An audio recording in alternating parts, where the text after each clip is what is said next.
شست حسین باد شست حسین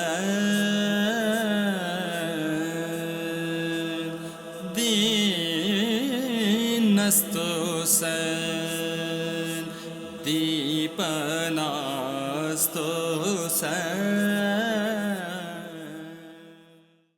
اعوذ باللہ من الشیطان الرجیم. بسم اللہ الرحمن الرحیم. رب اشرح لی صدری ویسر لی امری واحلل عقدۃ من لسانی یفقہوا قولی.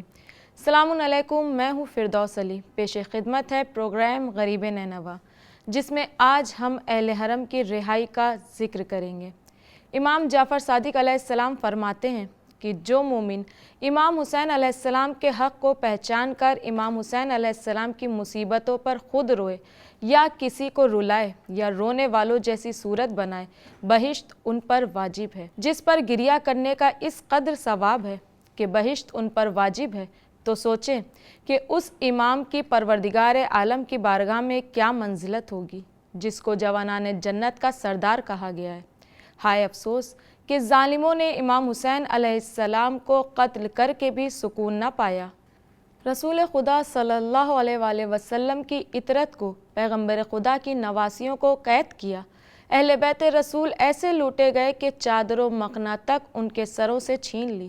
رسول زادیوں کو رسن بستہ شہر در شہر پھرایا گیا. اہل حرم کو قید ہوئے ایک مدت گزر گئی. جناب سکینہ سلام اللہ علیہا کی شہادت کے بعد اہل شام نے یزید کے خلاف بغاوت شروع کر دی. لوگوں کے غصے کو دیکھ کر اسے مجبوراً اہل بیت کو رہا کرنے کا فیصلہ لینا پڑا.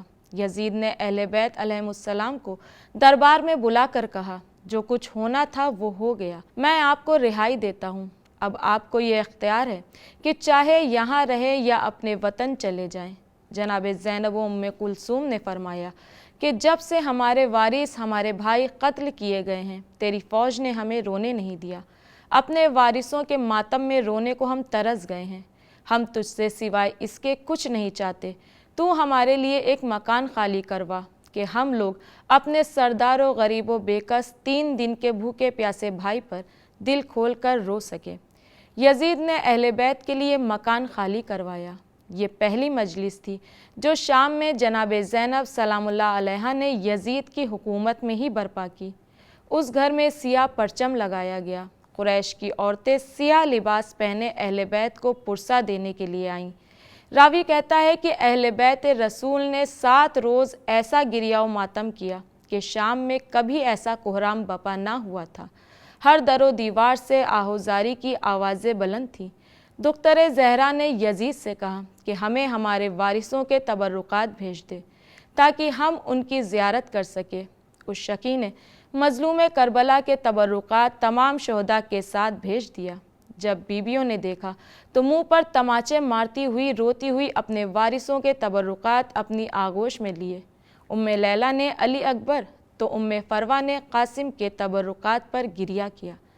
جناب زینب سلام اللہ علیہا نے اپنے بھائی حضرت امام حسین علیہ السلام کے تبرکات کو اپنی آغوش میں اٹھایا تو جناب ام کلثوم نے حضرت عباس علیہ السلام کے تبرکات آغوش میں لے لیا. راوی کہتا ہے کہ جس وقت جناب زینب نے اپنے بھائی حسین مظلوم کا سر دیکھا، ایک آہ بھری اور ہائے حسین کہہ کر بے ہوش ہو گئیں. جب آپ غش سے بیدار ہوئیں تو سر انور کو اپنے سینے سے لگا لیا اور اس بے تابی سے روئیں کہ دشمن کا بھی دل رو پڑا. بہرحال قافلہ مدینے جانے کے لیے تیار ہوا. جناب زینب نے امام زین العابدین علیہ السلام سے فرمایا کہ بیٹا سجاد، ہم کربلا ہوتے ہوئے مدینے جائیں گے. بشیر بن نعمان سیاہ اماریوں کو لے کر حاضر ہوا. جناب زینب نے سب کو سوار کرایا. جب جناب زینب کی باری آئی تو وہ منظر یاد کر کے بے ساختہ رونے لگی کہ جب یہی قافلہ 28 رجب کو مدینے سے چلا تھا تو کیا شان تھی. آج زینب اجڑا ہوا قافلہ لے کر وطن واپس جا رہی ہے. آج زینب کو سوار کرانے والا کوئی نہ تھا، فقط بیمار بھتیجے کے. کربلا کی سمت رخ کر کے پکاری، بھائی عباس کہاں ہوں؟ تم تو میرے پردے کا اہتمام کرتے تھے. آج بہن سوار ہونے جا رہی ہے اور تم خبر بھی نہیں لیتے. بیٹا علی اکبر، تم کہاں ہو؟ کیا پالنے والی کو بھول گئے؟ بیٹا علی اکبر، جب میں مدینے سے چلی تھی تو تم نے ہاتھ پکڑ کر سوار کرایا تھا۔ آج تیری پھوپھی پھر مدینے جا رہی ہے اور تم پوچھتے بھی نہیں ہو۔ امام سجاد کی رہنمائی میں قافلہ کربلا روانہ ہوا۔ اہل بیت اطہار کا لٹا ہوا قافلہ میدان کربلا میں داخل ہوا تو تمام زخم تازہ ہو گئے۔ جناب زینب نے اپنے بھائی کی قبر پر خود کو گرا دیا۔ ایک روز وہ تھا کہ یہی اہل بیت اس سرزمین پر کس شان سے آئے تھے۔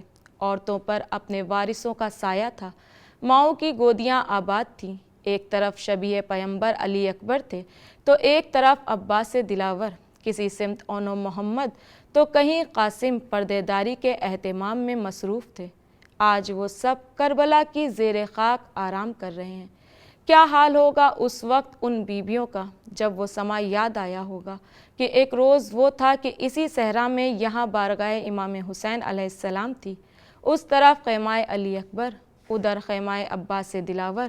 آج وہ تمام مقام ویران ہیں، اب سوائے قبروں کے وہاں کچھ نہ تھا۔ ہر بی بی نے اپنے وارثوں کی قبر پر خود کو گرا دیا اور اپنے مصائب بیان کرنے لگی۔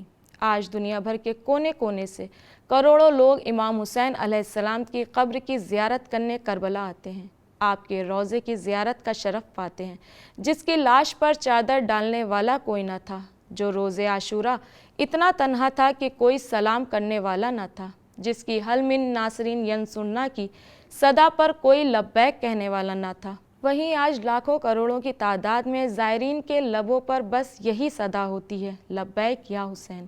حضرت امام حسین علیہ السلام کی قبر اطہر کی زیارت کے ثواب کے سلسلے میں حضرت امام جعفر صادق علیہ السلام نے ارشاد فرمایا ہے کہ قیامت کے دن جب لوگ دیکھیں گے کہ خدا زائر امام حسین علیہ السلام کے ساتھ کس قدر کریمانہ سلوک کرتا ہے تو ہر شخص یہ تمنا کرے گا کہ کاش میں بھی امام حسین علیہ السلام کا زائر ہوتا۔